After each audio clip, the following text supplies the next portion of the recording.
Over 16 years and older. Do you have an oak tree in your yard? Well, this sound could be deadly for it this time of year. Oaks all over Ohio are being killed by a fungal disease called oak wilt. It's carried by a bark beetle that just so happens to love freshly cut oak. So certified arborists are reminding people to not prune oak trees during the warm weather unless it's for safety reasons. Find out more by finding an ISA certified arborist near you at treesforohio.org. That's trees4ohio.org. Thank you for riding with the Watchdog. Live and local. Just the way you like it. Live and local conversation for the Ohio Valley continues shortly. Here on the Watchdog Morning Show with Howard Monroe. How do you give hope to a child in the foster care system? It starts with your heart. That tug you feel in yours when you hear that children are waiting for a stable, loving voice to speak up for their best interests. And then it becomes your time. What started out as a feeling that maybe you could make a difference becomes the difference. Change a child's story.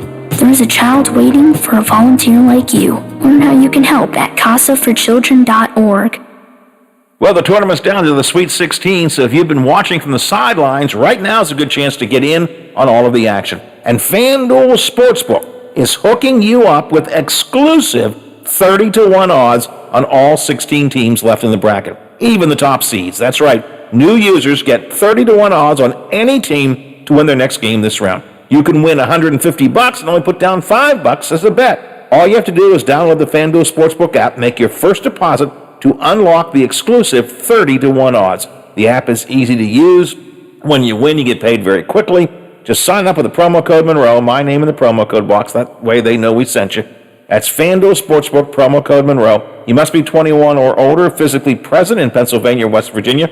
New users only. You must wager in designated offers market. $10 first deposit required. Maximum bonus $150. Restrictions apply. See full terms at sportsbook.fanduel.com. If you have a gambling problem, 1-800-GAMBLER.net.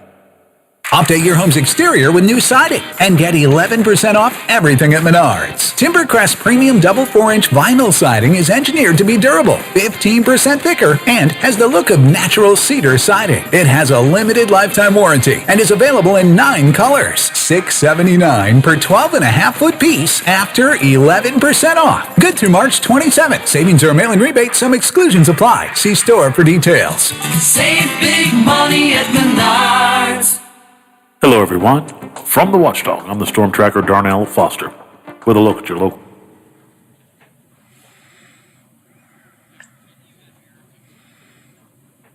Erica, don't have her scheduled for today.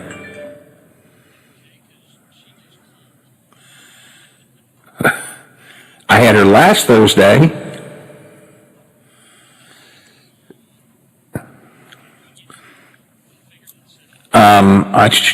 I got every segment filled, unless she wants to do it like at 9:30. Otherwise, tell her I'll just talk to her later. I thought we talked about it last Thursday. Yeah, but if not, I'll talk to her later.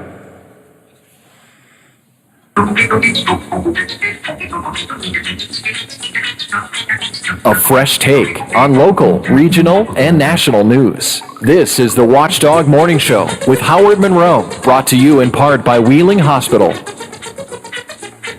All right. It never rains, but it pours. I guess I overbooked my guest today, so. Oh, my Lord. All right, got a lot coming up today, and more than I thought, apparently, but that's all right. That works fine. It's 11 after the hour here on the Watchdog Morning Show. As you all know, I preach in Dillonvale, Ohio on many Sundays. I have a contract with those folks up there to do a little preaching. I know many of you get, what? You're a preacher? What? Huh? I do a little bit of preaching as a pulpit supply person at Dillonvale Presbyterian Church. Wonderful saints up there that I just have come to love so much. And so therefore, I do talk a lot about things that are going on in Dillonvale because being involved in the church there, I get a lot of this info. And I want to talk about a couple things coming up this weekend, specifically on Saturday. The Bunny Hop drive-through in Dillonvale is set for this Saturday from 1 to 2 o'clock at Knight Rider Park in Dillonvale. You can drive through for a treat bag from the Easter Bunny. So if you're in the Dillonvale, Rayland area up that way, and you're looking for a visit with the Easter Bunny, it's a drive-through visit, but you can do that on Saturday, this coming Saturday, at the Knight Rider Park in Dillonvale from 1 to 2 o'clock. And then, anytime from 1 to 4, the Dillonvale Presbyterian Church has a hot soup sale, and I meant to pull up the list of these soups. I didn't do it. I have a list somewhere. But I know there's chicken noodle, there's wedding soup. I'm looking forward to the wedding soup. There's vegetable soup, like 5 or 6 different varieties of soup available for sale, $7 per quart. The different varieties will all be offered until any given one is sold out. When they're sold out, they're just sold out. Also, sandwiches available for $3 a sandwich, and a bake sale as well. And that will be at the Dillonvale Presbyterian Church on Liberty Street in Dillonvale from 1 to 4 o'clock. So, you can do the Bunny Hop drive-through from 1 to 2, and then you can do the soup sale from 1 to 4 at any point after that you would like to. So drop by in Dillonvale and take advantage of that. And again, if you have something going on in your community, no matter where it is, please send it to me. Email me, radiomonroe@aol.com. That's the simplest thing to do. You can fax it to the radio station, 304-214-1609, right, Biffy? 09? Yes, fax is 1609. All right, and that will get through to us. And if you want me in particular to see it, please put a note on there, say it, give to Howard or something. That way I will get it. But so I'm promoting this Dillonvale stuff because I'm up there every Sunday preaching, and they give me this info and I give it to y'all. So please feel free to let me have stuff going on in your community, wherever and whatever it might be, for our community calendar. Now, what do we got coming up today? Could West Virginia be a new destination for employees who want to work remotely? I think the idea has some merit, but there's a real downside to it in that West Virginia's broadband is so bad, but there are parts of the state where it is not bad. The owner of Intuit, or the CEO of Intuit, I guess, Brad Smith, is a West Virginia native, and he has put some money into this. You recall he talked about this with Governor Justice at the State of the State speech, and have created the Brad and Alice Smith Outdoor Economic Development Collaborative. And just this week, they announced 3 cities that will be the first 3 cities to be part of this project. And I find it really interesting, and I want to talk about that. So we're going to talk with a WVU official who is coordinating the project coming up a little bit later on this morning. Closer to home here in Blair High, Bel Air is starting to develop a vision for its future. Now, let's be brutally honest about it, Biff. We've talked about it. Bel Air's got a lot of trouble these days. Yes, it does. It's got financial troubles. It's got employment troubles. It's got housing troubles. It's got drug troubles. You got trouble right here in River City. And it's a lot different. It's a lot different now than when it was when I started my broadcasting career a long time ago and worked for 20 years plus in Bel Air, Ohio. And it was a nice bustling River City. Things have changed and changed a lot. So what's the future of Bel Air like? They're beginning to develop a Bel Air vision plan. It starts with a community survey, and we will talk later on this morning with the executive director of Belmont County's CIC about that. On the COVID front, Governor Justice says goodbye to the color-coded map. Vaccination efforts begin to focus on the younger population. Wheeling Hospital, I guess I should call it WVU Medicine now, is starting its own vaccination appointment website, and some large companies are beginning to pay their employees to get vaccinated. We'll have all this COVID conversation coming up a little bit later on.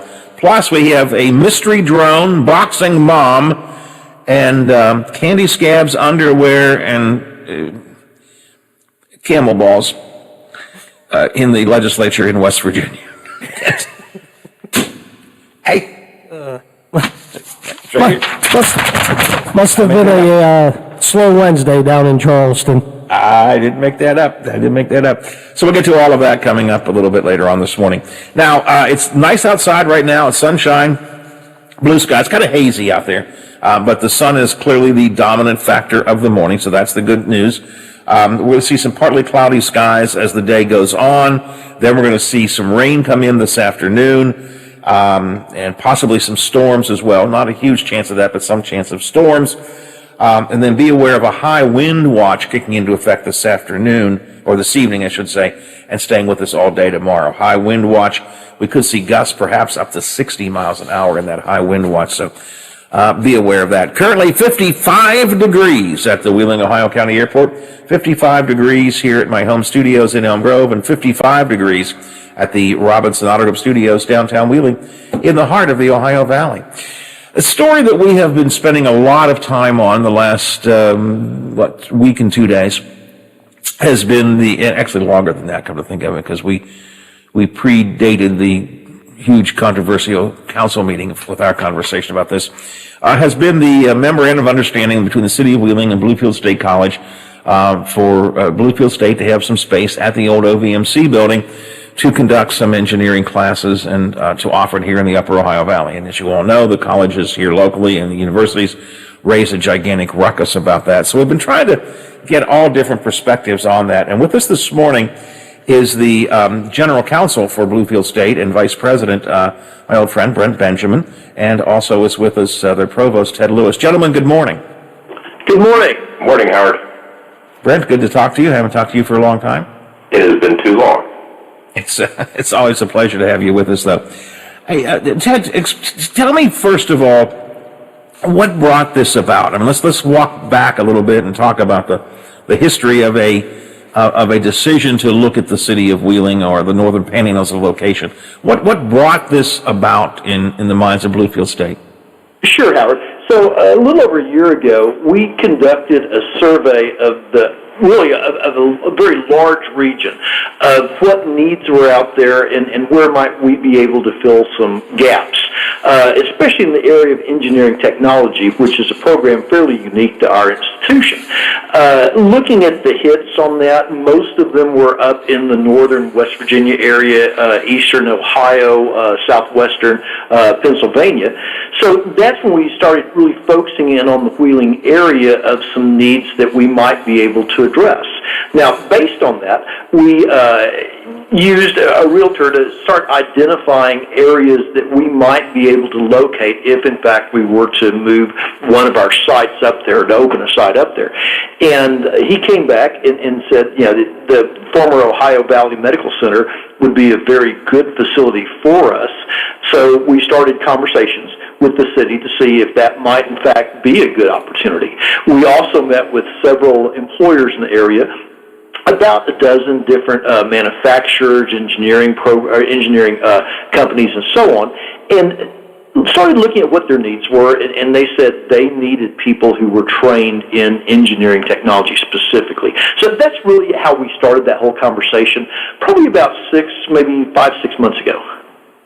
Now, did you look at any other location, or I shouldn't say look at necessarily, but did you consider other locations other than Wheeling up here in this part of the state? Yes, or absolutely. Other locations in Wheeling? I'm sorry, Howard. Yes, absolutely. We started looking at different areas, and we still are. I'll be honest, we still are. Ohio Valley Medical Center just seems to be an ideally suited location for us because, first, it's in the heart of Wheeling. It's downtown, very easy to get to. It's currently an unused building. It has a very large parking space, so it seemed to make the best sense. Now, there are other areas we're looking at. I'll be very honest. There are other areas we're looking at, but again, that just seemed to be one of the best fits as a centrally located site to provide the training. And frankly, we've got an interest in investing in Wheeling and investing in the downtown area. Let me ask you, the program or programs that are being talked about being offered up here, and before anybody criticizes, you have to get a variety of state approvals, HBPC, maybe the HLC, and some others. I understand that, but yes. Your idea is to offer one program or a couple of programs, and my real question is, are these extensions of existing programs, or are you trying to create something totally new and different up here? No, great question, Howard. First of all, the programs that we're identifying are really the programs that the employers of the community said they needed. We have a pretty extensive engineering technology program here in Bluefield. Bluefield State, that's been really one of the hallmarks of our institution since our opening over 125 years ago, is at least that point it wasn't really called engineering technology, but that's how we've evolved over the years, and it's been a very strong program for us. Working with the employers, they've identified that the electrical engineering technology, the mechanical engineering technology, maybe civil engineering technology, they weren't quite as clear on that, but the two they were really focused on were the electrical engineering technology and the mechanical engineering technology. And again, those are programs that we have had for quite some time. Those are also accredited programs. They're accredited by the Accreditation Board of Engineering Technology, and we're one of the few in the state. As a matter of fact, we would be the only engineering technology programs in northern West Virginia and definitely in the Wheeling area. So these are, again, provided you get proper approvals and so on, these are essentially simply extensions of currently active programs at Bluefield State that are accredited already. You are not creating something brand new just for the Northern Panhandle. Absolutely, and again, that was one of the reasons we met with the employers in that region. What needs do we currently provide in southern West Virginia that we might also be able to replicate in the Wheeling area? Brent, you were at the council meeting, I guess it was last week. It seems like it's been longer ago than that, but last week you were there. You heard some of the concerns raised by Dr. Mosser from the community college, primarily on behalf of the three institutions of higher education that were represented there. My sense of it is that they're saying we could do, if you want us to, we can put something like this together. But I'm gathering there is no exact program like this already on the shelf, so to speak. No, this is a new opportunity for Northern West Virginia. It's an opportunity that doesn't currently exist in the Wheeling area, and the key there is it's accredited. So what the students are paying for is an accredited program. Now, what I think is key to all of this is that we've consistently been desiring, wanting to partner not just with the businesses in the Northern Panhandle and with the governments in the Northern Panhandle, but specifically with higher education in the Northern Panhandle. Our first outreach was actually almost 16 months ago when President Capehart reached out to the Northern Community College.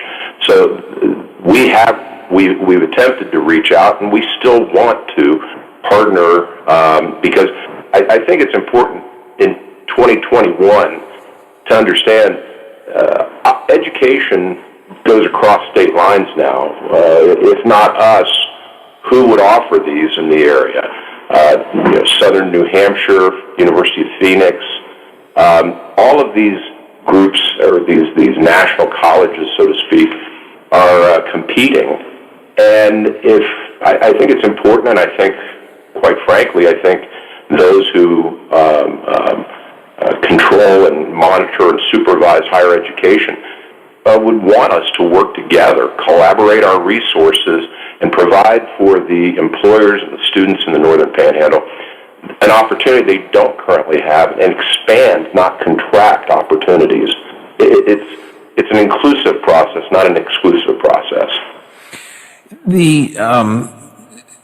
Again, primarily Dr. Mosser, but the others seem to, by implication, concur that your arrival the Bluefield State's arrival in the Panhandle essentially is, and I use this word because they use it, poaching their students and impinging on their territory.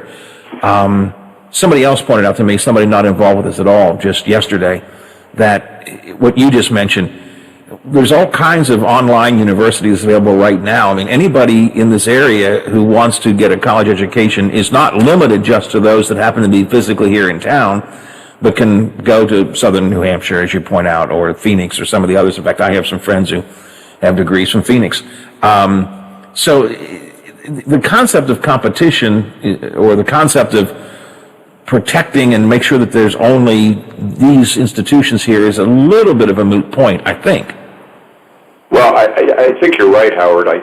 But I think the key here is the opportunity for institutions, higher ed institutions in West Virginia, to take the resources that are unique to their institutions and work with other institutions so that opportunities are not geographically limited in West Virginia. In southern West Virginia, the students have the opportunity to take these programs, get good jobs that you can raise families on with great placement.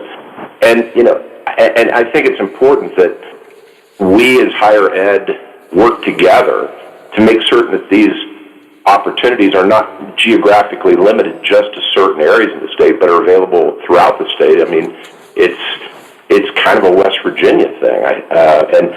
And you're right. These opportunities are not available, nor would they be available in northern West Virginia currently or in the foreseeable future, because to get accreditation takes years. It takes substantial resources. And way back, about 15 years ago, the community college group recognized that in ensuring that we kept these degrees rather than put them in the local community college, because it takes a lot of resources. It's a very, very intensive process, both from an economic standpoint and from an institutional standpoint. So I think it just makes a lot of sense that we work together, and that's what we've been trying to do. Howard, can I add to that also that in talking with the employers, they have current employees that need additional skills that the engineering technology could provide. So what this would be doing is having more students in the pipeline. If those employers want to then go on and have their employees pursue an associate degree, we're not interested in coming up there and offering English classes or history classes or math classes that in addition to engineering technology. That's what we want to focus on in that area. So by doing that, actually increases the number of students that could go to a northern West Virginia.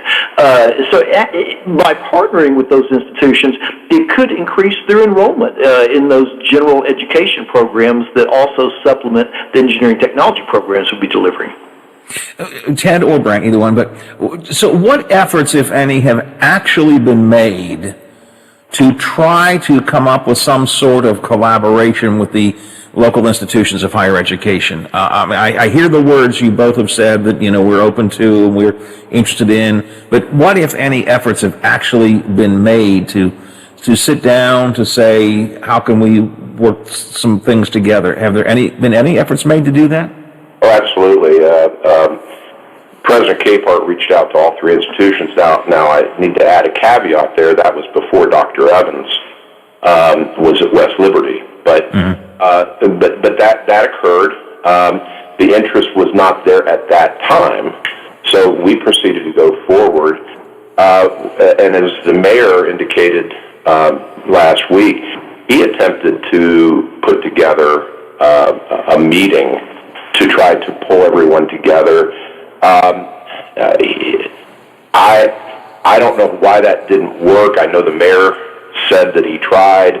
And Dr. Moster had maybe a different view of it, but no, there have been attempts, and I think we're just kind of waiting to hear from the folks up there. We're still ready, willing, and able to work, and as Ted said, this is an opportunity not just for opportunities for students and employers in the area, and I think it's important to note for homegrown talent that's going to stay in the area. But I think it's also an opportunity for higher ed, because it does, by collaborating, you do have that opportunity to expand enrollments, and ours is just a very technical part of that. But as Ted said, the larger aspect of education, English, math, and so on, would be done in the schools up there. Gentlemen, as you know, one of the big issues that Dr. Mosser brought up at the council meeting last week was that the city supposedly had struck a secret deal, and these are his words, not mine, a secret deal of some kind, an underhanded scheme to use taxpayer money to fund Bluefield State's expansion up here. They have since made the memorandum of understanding public, and it does not seem to me that there's a whole lot to that argument. I think that the MOU is pretty clear that there's not a lot of taxpayer subsidy. None of it's being done or being offered, and little will likely be offered. But to what extent is that important to Bluefield State, Ted, that you have some financial support from the city for this project?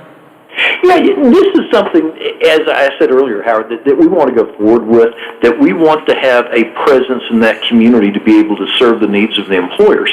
So, again, OVMC just seems like a very ideally suited location for us. We've toured the building a few times, looked at where we could put classrooms, where we could put more of an advanced engineering technology laboratory.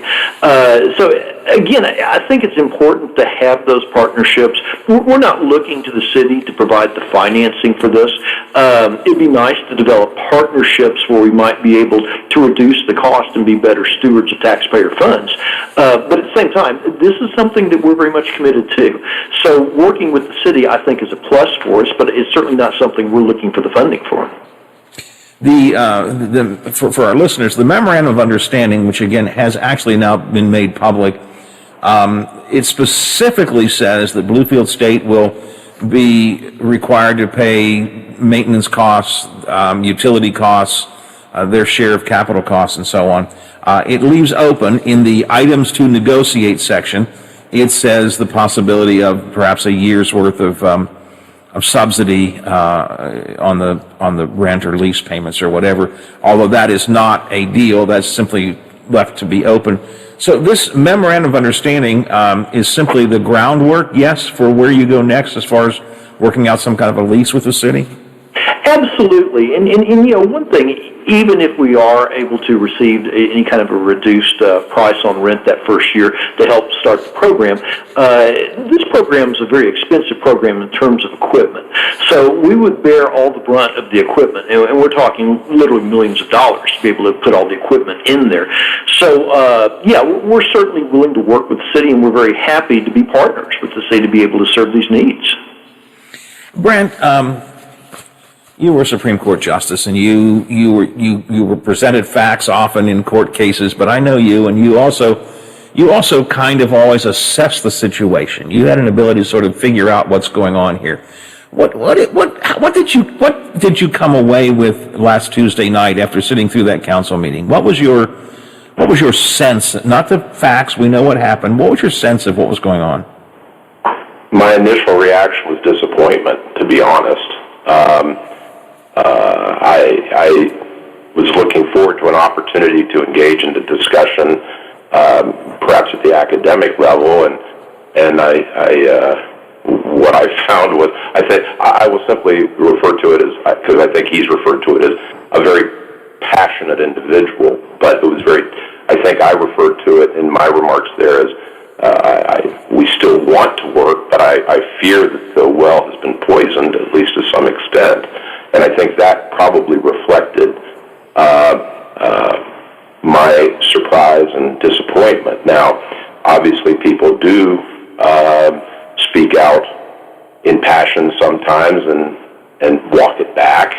And obviously, Dr. Mosser has made some comments since then, but it was very difficult as one who has been in a number of public forums to have to, I hate to use this term, endure that. But it's over, and I think that the focus we need to refocus on the students and the businesses and indeed the entire community in the Northern Panhandle, and do something that's good for them, and look to the future and how these programs will help develop not just the Northern Panhandle and the surrounding region, but also help to ensure that our children have an opportunity to stay there with good jobs. Last question, gentlemen. Where do you go from here? I mean, have you soured on this project because of all the disappointing comments that have been made, or are you trying to work through the issues that have been presented? Ted, you said if it isn't OVMC, it could be someplace else. Are you starting to think more about someplace else? What happens next? Right. Well, again, as you pointed out at the beginning of the broadcast or our interview, there really is some opposition from these three colleges. I think a lot of it is they may not be fully understanding what it is we're wanting to do there. But again, we have not soured on it at all, because our commitment is to the region, is to the employers, to be able to serve their needs. After all, we are educators, and it's our job to be able to provide the education and the training the community needs for better economic development. And Howard, if not us, who? I think that's pretty much what it comes down to. If not Bluefield State, who is going to do this? Because it's just not going to happen otherwise. I just don't see. So you are, I mean, Bluefield State College is still trying to work out the details with the city on the MOU and maybe work out some kind of a piece, if you will, some collaboration with the local institutions of higher education. But you would still, despite what's happened, you'd still like to see this go forward. Very much so. Yes, it's our mission to advance education. All right. Gentlemen, thank you for your time today. I appreciate it. This has been a big story up here, I know, and big for you guys too. And I appreciate both of you taking some time out of your busy schedules to join me. Appreciate it. Thank you, Howard. Howard, great to talk to you. Thanks a lot. Former Supreme Court Justice and General Counsel and Vice President at Bluefield State, Brent Benjamin, and their Provost, Ted Lewis, with us this morning here on the Watchdog Morning Show. A concept I'm very excited about is letting West Virginia be a place for remote workers to come and live and work in our great state and serve their employers someplace else. One of the concerns, of course, I have is that we don't have great broadband all throughout the state, but we have some significant areas where it makes some sense. And this week, there were 3 cities announced to be kind of the starters for a remote worker project. I want to talk about that coming up next here on the Watchdog Morning Show. Wake up to the Ohio.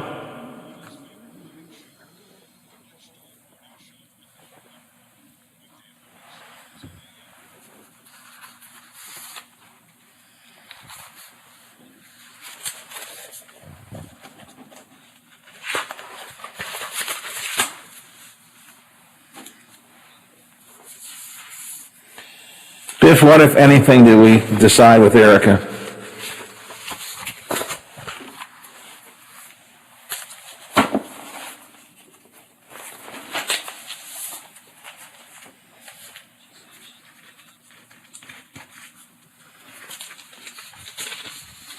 Well, that's all we have anyways, because we have theoretically Bob, so. Okay.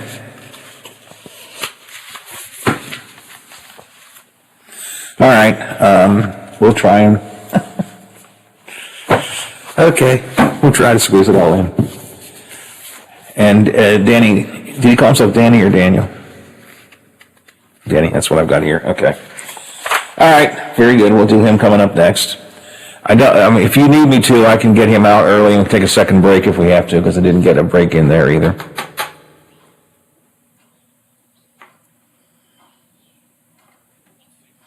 All right, just let me know what you want me to do.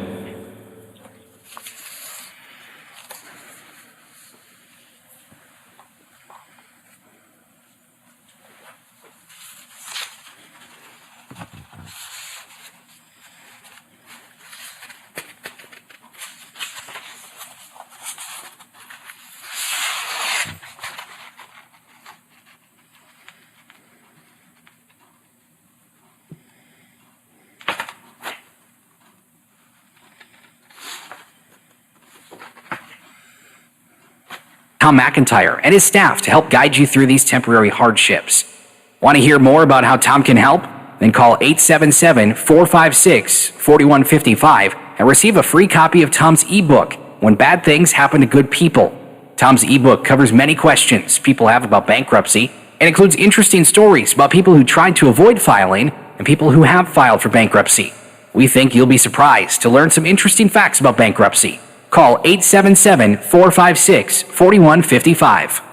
In a hurry and need to see a doctor? The Woodsdale Health Center and Walk-In Clinic is located across from Little Caesars on National Road. Open 7 to 7 Monday through Friday. Patients can receive primary care, treatment of minor illnesses and injuries, wellness visits and physicals. There's also a lab draw station open from 8 to noon weekdays. A division of Wheeling Hospital, the Woodsdale Health Center is led by family physician Dr. Michael Wilson. Call 304-234-1971. They'll take good care of you.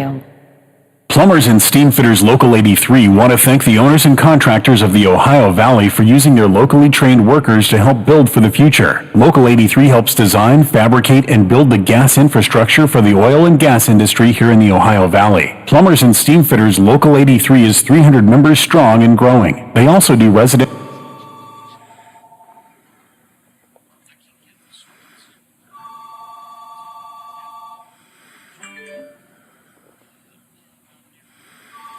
Well, we've got to get the Mountaineer report in. So let's get it in if we have to, and then hold whatever else you have to till later.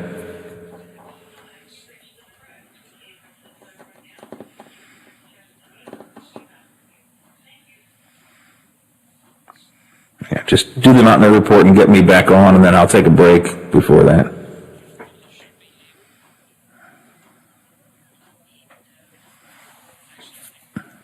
Okay.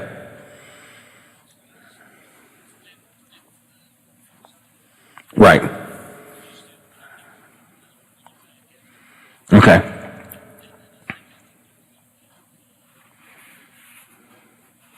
Okay, well, I need another break after that, after Danny.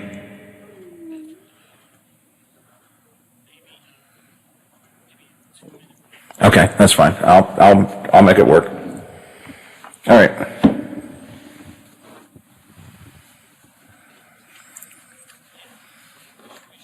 Okay, very good.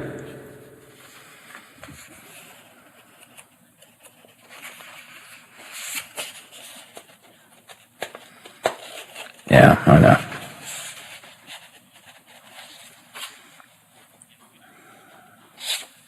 Right.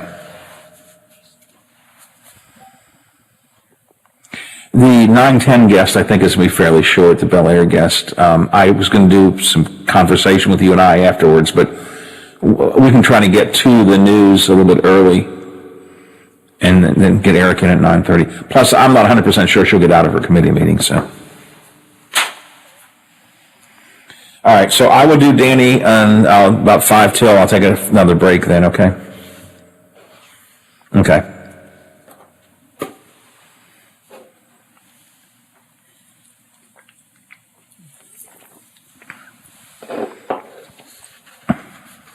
Yeah, but that's one thing we got to get in.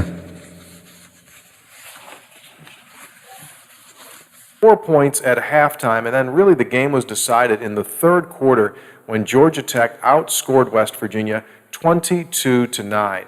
Georgia Tech was dominant on the glass, out-rebounding West Virginia.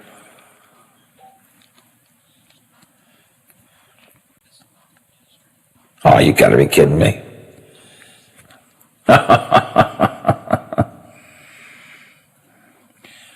What, do you want to kill it? Just come. Oh, okay. Then just finish it up and send it back to me.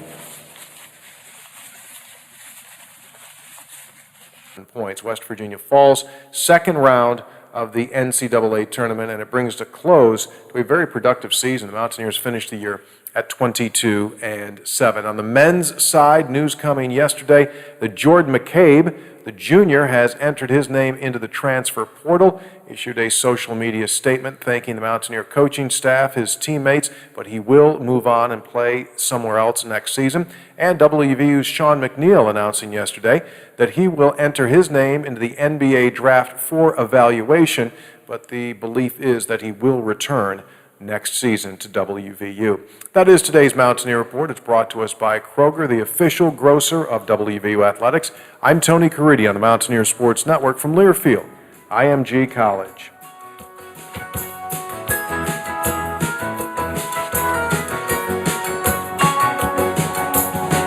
Must be getting early. Clocks are running late. Can't light up the morning sky. 55 degrees, a little bit hazy, but mainly sunny outside. Some rain is coming in later in the day. A high wind watch kicks into effect this evening, tonight actually, and overnight and into tomorrow, so you want to be aware of that. Brad Smith is a high honcho with Intuit. Former, I think, chief executive. Now he's on their head of their board. He is a native of West Virginia, and you may remember him speaking to Governor Justice during the State of the State speech about how he would like to help remote workers come to West Virginia. It is a concept that I think is a great idea. I'm curious how we're implementing it, though.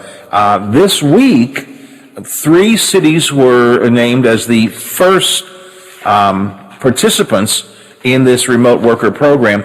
Danny Twilley is the Assistant Dean of Outdoor Economic Development Collaborative at WVU. He's with us this morning. Danny, good morning. I apologize for keeping you waiting. I'm sorry about that, but... Oh, no problem. It's a pleasure to be here this morning. So let's begin with, tell me about this whole concept. Tell me about the program, what it is. I don't want to talk about the cities that were selected, but give me an overview of what this whole thing is. Yeah, I mean, really, the foundation of this is that West Virginia has an impeccable quality of life, especially when you look at some of the unique things that we have that nobody else has, or very few people have. We have something that's valuable, rare, and hard to imitate in our outdoor recreation resources. We know people travel from all over to experience these outdoors, the beauty of the mountain state, the almost heaven. And so this program is designed to take those people who are, have been in urban environments and now want can live from anywhere. They have a choice now and still maintain their job. And so we want to give them the choice to move to West Virginia. And that's really the impetus of this whole thing. This is all about, and once we get them here, and this is the key thing about our program, it's all about retention. It's not a recruitment program, right? Once we get them here, we're putting in things in place to try to make them West Virginians for life, or West Virginians by choice. So that's really the impetus of what we're trying to accomplish here. This week you announced 3 cities that will be sort of the initial cities to be part of this program. What's interesting to me is each of the cities is, well, let's talk about who the 3 cities are, but each of them has a little different attraction, right? Yeah, they do. When we started to think about, what would make this a successful program, we really started building it off of this idea of a location for everyone. So if you were thinking about a more vibrant, larger college town, we've got in Morgantown, which beautiful mountains and rivers and rocks right out our back door. You've got a historic town and community right on the Potomac, like Shepherdstown, and then you've got the great place in Lewisburg. It's quaint, Main Street, and beautiful. So we really wanted to create a thriving arts community in Lewisburg. Oh my gosh! When you take their art scene with some of their outdoor assets and just the energy in Lewisburg, they know how to welcome people there, and so we want to just build off of that. Now, Danny, you have to pay attention to the reality, though, that some places in West Virginia are not necessarily good for remote workers because the broadband isn't as good. Morgantown clearly is. I don't know about Shepherdstown and Lewisburg, but I assume that in selecting these cities, you had to take a look at that as well. Are they good cities for remote working, not for the quality of life, but for actual remote working? Yeah, so I mean, we went through a process, and there's multiple factors that we looked at. It wasn't just a singular issue. Yeah, and broadband is an essential factor. If we don't have good broadband, then it will be challenging to retain them here. So yeah, so that was absolutely. But we know that a lot of things are happening and moving on broadband. It's got a lot of interest within the state, and so if we have to sit there and wait for broadband to be perfect, well, we're never going to make any movement. So let's, use this energy that we're trying to create with the energy around broadband, and let's walk this journey together. So let's talk about then what happens. So you've got 3 cities identified now as part of this program. You have some money with which to work. A $25 million, I think it's $25 million donation from the Brad and Alice Smith Foundation or whatever it's called. So what happens next? I mean, what happens to these? Where do you go from here? You got 3 cities. Now what do you do? Yeah, so what we're doing is we're working with some of the community leaders to kind of get them ready. So part of the program is we're working on building out a co-working space. This is going to be the energy, the programming hub. So this is where, the co-workers, they can work from home, but, it can be isolating. So again, going back to the very beginning, we want to focus on retention. So if we can give them a fun, active place to come and connect with others, that's going to be extremely important, and we've learned that by talking with so many other programs out there and doing some benchmarking. So that's really where we're going to be working towards. We're going to be building out our program, and really the next big thing that we're going to be working on is the big announcement and launch of the program to start accepting applications. I get the concept, and I'm fully behind it. I love the idea of saying, hey, we've got a thriving arts community in Lewisburg, and we've got a vibrant college town in Morgantown, and we've got the scenic parts of Shepherdstown, and all of which have great outdoor activities, and there's beauty in West Virginia. And boy, wouldn't you love to come here and do your work from this kind of a location instead of being smack dab in the middle of some, urban landscape. I get that. I love it. How are you going to get them here? How are you going to recruit these people? So, really, ultimately, we're partnering in order to do kind of a national media push. And then what ends up happening is that they apply. And once they apply, then they'll go through a system, a competitive application system and process in order to ensure that we're finding people who love the outdoors, who are purpose-driven. They want to come here and be part of it, help make us and improve their communities, become engaged and active citizens, and then we want them to be part of a community. So those are our kind of 3 founding principles. But then on top of that is when we look at other areas and other programs, Tulsa Remote, for example, had 10,000 applications in the first 3 months, right? The program out of Northwest Arkansas had very similar, if not larger numbers. And so we really believe that we're going to be able to garner the interest and then create that excitement, and then we'll hopefully be in a good place to find future residents through our screening process and our application process. What are you offering them? So again, you're offering them a great location, and you're offering them a great place to be, nicer, less stressful environment, all of those kinds of things. But are you doing anything to entice them? Do you give them a stipend or something, or what? Yeah, no, that's a great question. So we believe we have one of the most comprehensive packages out there. And so what we're doing is we are going to provide a financial incentive for them to come. We're going to provide them a free recreation package to allow them to explore different recreational opportunities throughout the state. They'll get access to a free co-working space as part of that for the time that they're in the program. And while they're in the co-working program, they'll get access to social opportunities and trips that we'll help organize for them. It could be a afternoon or Saturday afternoon ride on the bike path. And again, it's all built around creating community. A few other things that we're doing I think are unique. They'll have access to the WVU entrepreneurial ecosystem, because some of the things that we found out about these individuals, they tend to be have an entrepreneurial opportunity, a spirit about them. So if they decide that, hey, you're a great marketer, I'm a great salesperson, and we got a product designer, hey, why don't we start our own company? We're absolutely willing to help support them in that through what WVU has done. So we're offering quite a few unique things to not only entice them to come here, but really the important piece is to keep them here.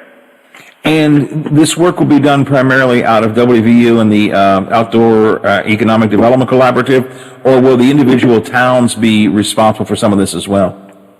Yeah, so we're asking, it's absolutely paramount that we partner with the local communities, right? So they'll be with us along the journey, and they'll be learning with us. And so I think that's an important part, is that we're going to be learning and growing as we do this. But remember, we're kind of facilitating the opportunity, but we want the communities to help us welcome them, help be part of our programming. We want to invite local communities as well into this. We want to invite local communities, to be part of the story for these new community members. So that's going to be important. And I think it's also important that we have partnered with the state and particularly the tourism to help us as well, because they have a great skill set of hosting people and welcoming people to the state. Danny, I'm going to cut this short because I'm short on time, and it's my fault, not yours. Yeah. But let's pursue this at some other point, because I'm excited about the concept. I really hope it works, and when you take some more steps, why don't we get together again and talk some more, all right? Absolutely, I would love it. I appreciate your time this morning. Thanks a lot. Thank you. Thank you. All right, have a good day. From the Outdoor Economic Development Collaborative at WVU. Take care of a couple pieces of quick business, Biffy. Yep, let's do that. There are times when you shouldn't ignore what your body is telling you, and you need to seek medical.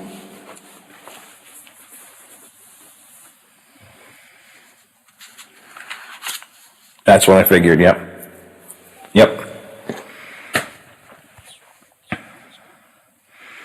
He was better than I thought, unfortunately. I say unfortunately because I had to be short with him. I was expecting it to be, I got a sense he wasn't interested in doing this when I first asked him. But I think he was, and he was actually pretty good, but that's okay. I got to pay more attention to time. I just got to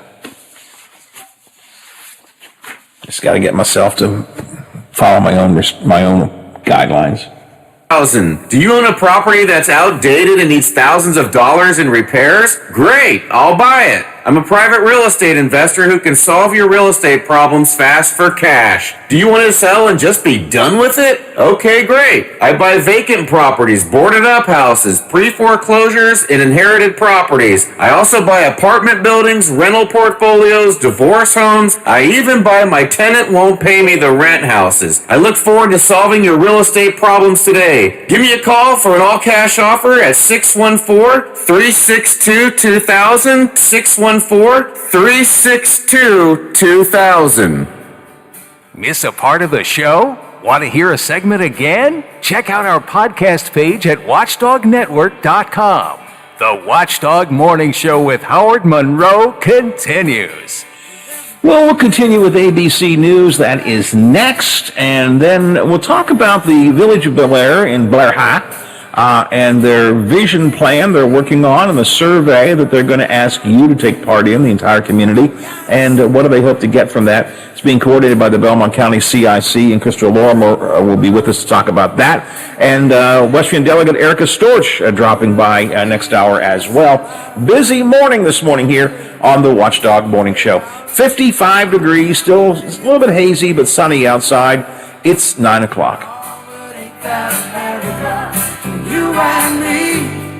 The Watchdog is FM 98.1, AM 1600 WKKX Wheeling, FM 97.7, AM 1370 WVLY Moundsville.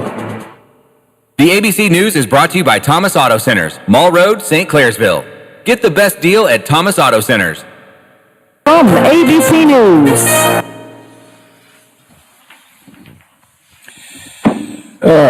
Okay, Crystal Lorimer at 9:10, Biffy.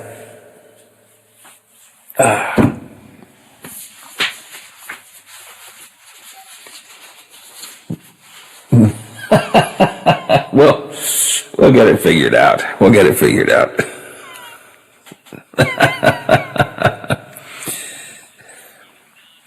You know, I started out with Crystal and Danny as scheduled guests.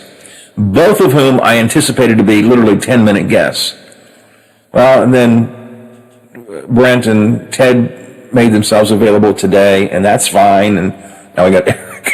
It's like it was going to be a really easy, open show with a lot of free time and, a couple of quick guests, and then, but that's all right. That's okay.